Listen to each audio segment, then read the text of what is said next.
Текила Очо е плод на сътрудничеството между семейство Камарена, произвеждащо типичната дестилирана агаве напитка от 1937 година, и Томас Естес, един от най-известните предприемачи в хоспиталите сферата с изключителен фокус върху мексиканската култура, кухня и напитки.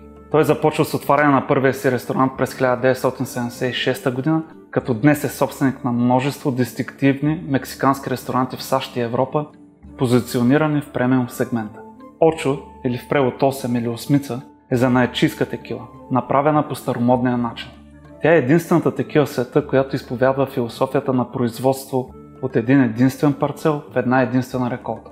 Срещаме по етикетите на текила Очо името на имението или парцела със собствено насъждение и годината на реколтиране. Очо се произвежда само от собствени насъждения, само от синьо агаве, само по стария начин. Агавето отнема средно 8 години да озрее, 8 дни да стигне от парцела до дестилерията, а в случая с репосадото на Очо 8 седмици и 8 дни, за да отлежи в екс-бърбан бъчви. Всяко едно бутилиране на дадената теруарна текила на Очо се случва веднъж на десетилетие. Например, ранчото Хикс се бутилира с реколта 2022 година и евентуално следващия път на бутилиране на същата текила от точно това място ще е 2032 година.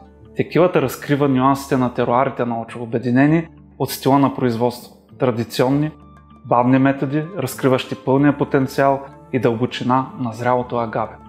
Класически, комплексни текили без адитиви.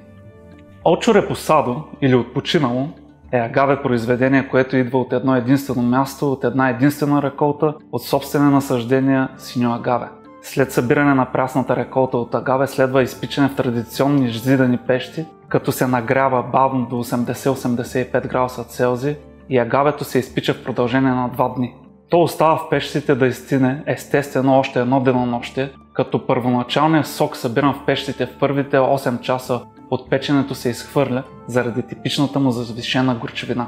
Следва транспорт до дестилерията Ла Отеня за смилане, сепариране на сок от растителни части, разреждане с високо минерализирана вода, ферментация за около 5 дни, двукратна дестилация и отлежаване във вече изтощени екс-бърбан бъчви за минимален период. Като това отлежаване се използва по-скоро като съд за отпочиване и насищане на дестилата, така че да се запази неговия неповторим теруарен почерк и облик. Текилата се бутилира и етикетизира ръчно на 40 обемни процента, без студена филтрация и без добавяне на каквито и да е било адитиви. Ароматът и вкусът на тази репосадо текила от Очо имат истинска автентичност. На мястото, агавето, годината, бавното производство, зрението от дъб.